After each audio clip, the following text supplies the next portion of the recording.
Pag-deploy ng warships ng Pinas sa WPS, US Navy pinagtanggol ang Pilipinas sa Spratly Island at isang Chinese diplomat pinalayas. Mukhang tumitindi ang tensyon sa West Philippine Sea dahil ang Philippine Navy posibleng mag-deploy na ng warships. At sa isa pang balita, isang US Navy destroyer naglayag malapit sa Spratly Islands. Ano ang naging reaksyon ng China na bahala nga ba at isang Chinese diplomat pinalayas dahil sa umano'y pakikialam sa domestic affairs saang bansa ito? Iyan ang ating aalamin.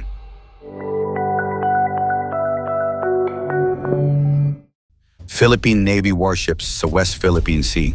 Ang tumitinding tension sa West Philippine Sea ay nagtutulak sa posibilidad na mag-deploy ang Philippine Navy ng kanilang warships upang magbigay suporta sa mga resupply missions ng mga barko ng Pilipinas. Ito ay matapos makita ng Philippine Coast Guard, PCG, at Bureau of Fisheries and Aquatic Resources ang nakabuntot na People's Liberation Army Navy Vessel 500 sa isang Philippine Coast Guard, so PCG's vessel, 300 yards lamang ang layo mula sa barko ng Pilipinas. Ito ang parehong araw na binumbahan ng tubig ng Chinese Coast Guard ang BRP Datu Pagbuaya ng BFAR sa Bajo de Masinloc. Agad naghain ng diplomatic protest ang Pilipinas laban sa China, ngunit ayon sa Beijing, legal umano ang kanilang ginawa at Pilipinas pa raw ang delikado. Ang insidenteng ito ay nagdulot ng masidhing reaksyon mula sa National Task Force on the West Philippine Sea, NTF-WPS, na nagpahayag na may karapatan ang Pilipinas na magpadala ng mga warship upang depensahan ang soberanya nito. Ayon sa mga ulat, ang deployment ng Philippine Navy ay isa ring hakbang upang tugunan ang sunod-sunod na ulat ng panghaharas mula sa Chinese vessels laban sa mga resupply missions ng Pilipinas, particular na sa Ayungin Shoal. Bagamat paulit-ulit na sinasabi ng pamahalaan na hindi ito naghahanap ng gulo, nagiging malinaw na ang mga aksyon ng China ay nag-uudyok upang magpakita ng mas matatag na postura ang Pilipinas. Giit naman ng Department of National Defense, palalakasin ng bansa ang puwersa nito kasama ang mga kaalyado para mapanatili ang kapayapaan sa rehiyon.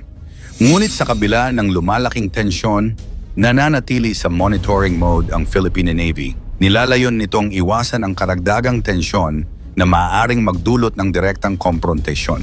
Ang pananaw na ito ay kaayon sa mga pahayag ng National Maritime Council na mas makabubuti ang pagpapanatili ng diplomasya habang sinusubukang protektahan ang interes ng bansa.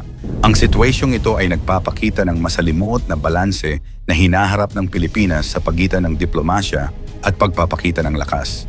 Habang pinoprotektahan ang soberanya, kailangang isaalang-alang ang epekto ng bawat hakbang upang maiwasan ang tuluyang eskalasyon ng alitan. Ang tensyon sa West Philippine Sea ay patuloy na tumitindi.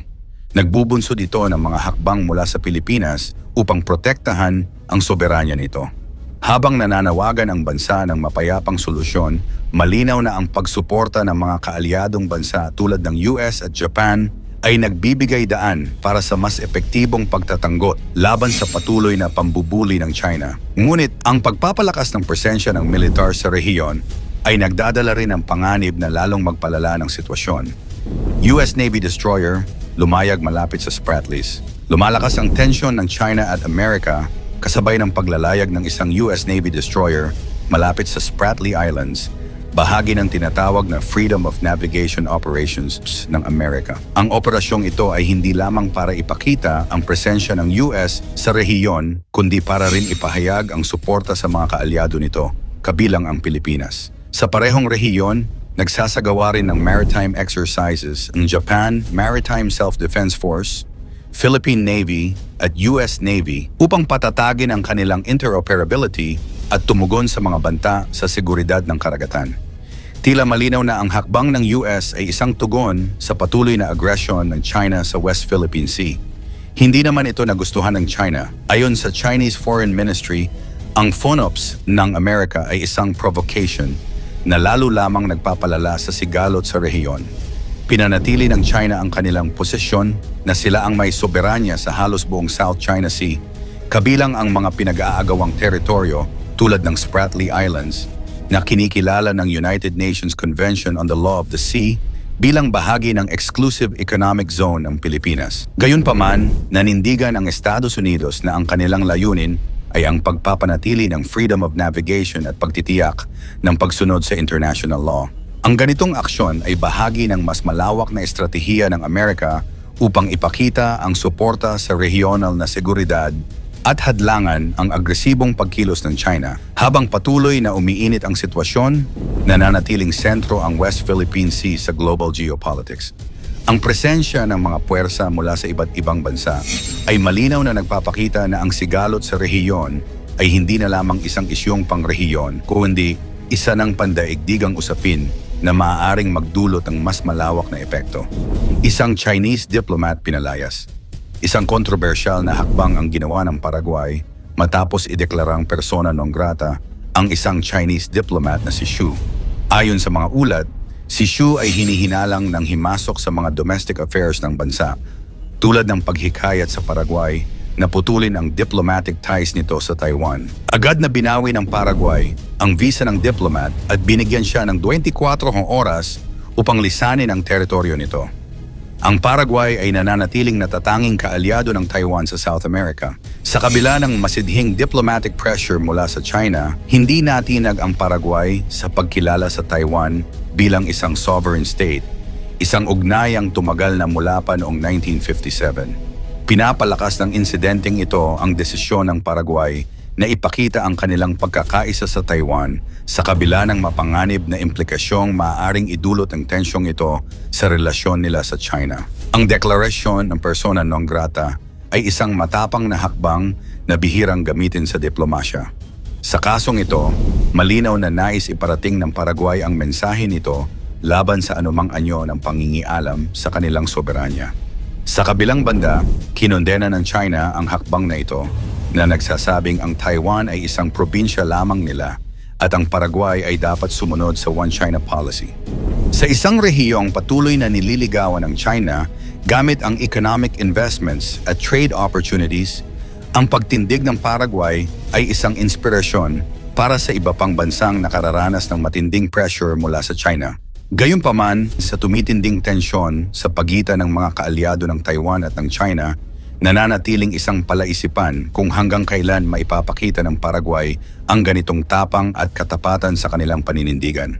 Ang tatlong balita ay malinaw na nagpapakita ng masalimuot na dynamics sa pandaigdigang politika. Sa West Philippine Sea, ang agresibong presensya ng China at ang hakbang ng Pilipinas na palakasin ang ugnayan sa mga kaalyadong bansa tulad ng US at Japan ay nagpapakita ng masusing pagtatanggol ng soberanya. Gayunpaman, ang panganib ng eskalasyon ng tensyon ay hindi maikakaila, lalo't ang pagkakaroon ng militarisasyon ay nagdadala ng banta ng direktang konfrontasyon.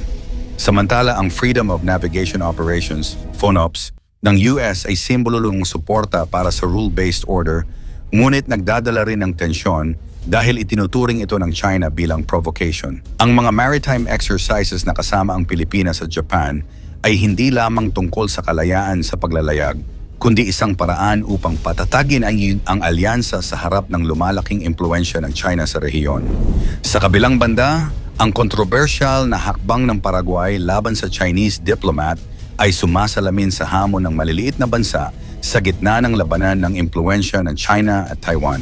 Ang pagpili ng Paraguay na panatilihin ang diplomatikong relasyon sa Taiwan sa kabila ng pressure mula sa China ay nagpapakita ng lakas ng prinsipyo nito. Makikita rito ang mas malaking geopolitical chessboard kung saan ang mga bansang ito ay nagtatangkang ipagtanggol ang kanilang interes sa harap ng tumitinding hamon sa pandaigdigang seguridad, lalo na laban sa panggigipit ng China. Ano ang masasabi mo tungkol sa mas tumitinding agresyon ng China, hindi lang sa Pilipinas kundi sa iba pang mga bansa?